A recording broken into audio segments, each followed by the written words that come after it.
let me just say, part 7 is lucky number 7. It is where you're going to spend most of your time in this document, because this is where you will be writing your body paragraphs. So all of the research you've done, all of these wonderful ideas you have are going to be put into this part. And so, like I said, expect to spend quite a bit of time in part 7. There will be 3 body paragraphs in this essay. So your first paragraph is your first argument or claim that supports your thesis statement. Your second body paragraph is your second argument that supports your thesis statement. And then your third body paragraph, this is where it's different for this type of essay. This is going to be your opposition paragraph. This is where you tell the other side's counter argument, and then where you give a rebuttal. So saying why their counter argument just doesn't make sense or doesn't hold weight, however you want to call that. So let's go ahead and talk a little bit more about this here. We are going to be following the Ray Cece's format, and you do have charts for each paragraph, just like you've been using all year. So there should be quite a bit of familiarity with this process. And we have given you some sentence starters as well, just to help you in getting your ideas going and to give you some good sentence starters, transitions, etc. All right. So each paragraph, as we know in the Ray Cece's format, you'll restate or answer the question or prompt, which in this case is just giving your argument. And then you will give your text evidence, and then you'll be explaining it and connecting it to your claim or your argument. And then doing that again. So in each body paragraph, you will have 2 pieces of text evidence. However, in the opposition paragraph, it will be slightly different. So let's go ahead and jump into this then and take a peek at 7A. That's body paragraph number 1, where you give your first claim or argument. So in your first sentence here, all you're going to do is literally just state it. So if I'm writing a paragraph how Sojourner Truth should be on the next quarter or on the next coin, I would just simply start this out by Sojourner Truth should be the next face on a coin because she is an American hero. And then in my second sentence, so here I just stated my reason, okay, because she's an American hero. And so my second sentence is a reason. So one reason why she is a hero, or this is because she da da da da. So I'm going to give a reason as to why she is a hero. And then I'm going to, in sentence number 3, give my text evidence. So in blank, and name your source, it says da da da da, or blank source, or this author says da da da da. So in sentence number 3, you'll go ahead and give your text evidence that supports your reason.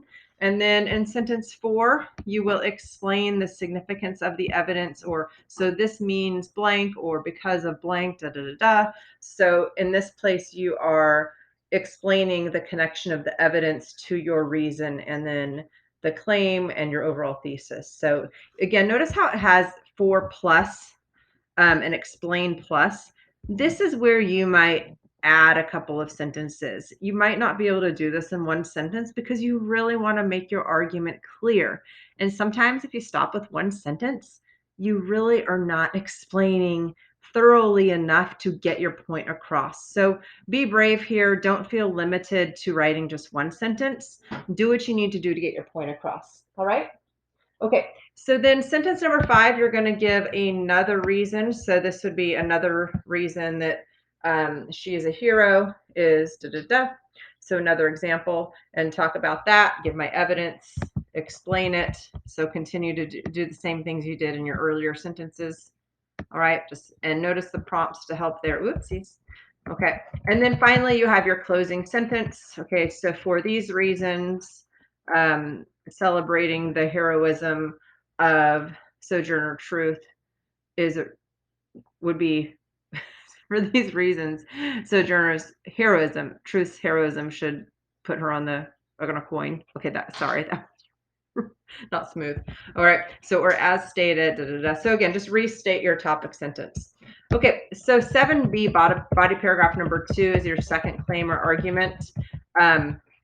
So for example, another reason why Sojourner Truth should be on a coin is because there are no women who are featured. And so then I would talk about this, a reason, give evidence that there haven't been women or why that's a significant enough to have her on the coin. And then my other reason in sentence number 5 would be another reason to support that. And both sentences 2 and 5 will be backed up by my evidence and my explanations. So just like you've been doing. All right. Okay, let's take a look at body paragraph number 3, so 7C. This is your opposition paragraph, and this is where things get a little more interesting. So this paragraph, again, you're going to state the opposition's point of view, and then you're going to say why that point of view or argument is not valid.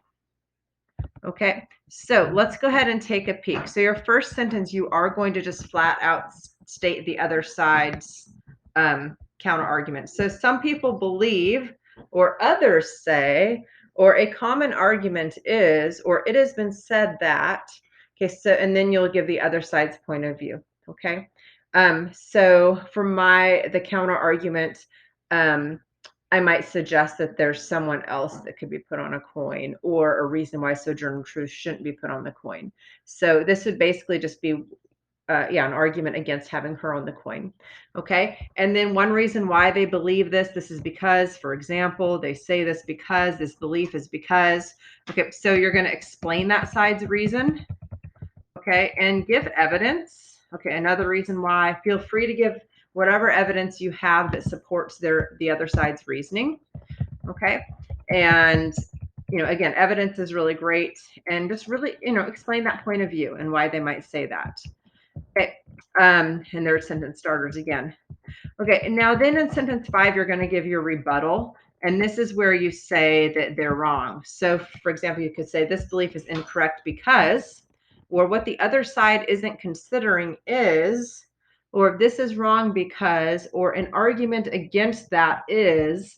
Okay. So you're going to take that very reason that you just put forth that the other side argues against your reason, and then you're going to say why that is incorrect. Okay. And then you're going to go ahead and, of course, give evidence. So text evidence here. Okay. And this source it says, or this source writes, explain further. Okay. And then your closing sentence number 8, for these reasons, or as stated, indeed. So here you're just going to reaffirm your position and your argument. All right. So just like you've done with these from the very start of the year, you're going to go ahead and write your sentences in these boxes. All right. And then when we do get to part 11, putting it all together, you'll end up copying and pasting all of these sentences into your paragraph. So you literally, in this chart, you are writing your essay. Okay. Literally, these are the sentences. So each paragraph will have at least 8 sentences, and you're doing that here. And like I said, eventually you will just copy and paste these all together in 3 separate paragraphs, and this will be your essay. So have fun with this. This is where you're putting together all your hard work and all your research and all your reasoning. So it's really exciting. And we really look forward to seeing and hearing about what you're writing here. All right. And if you have questions, you know where to find us.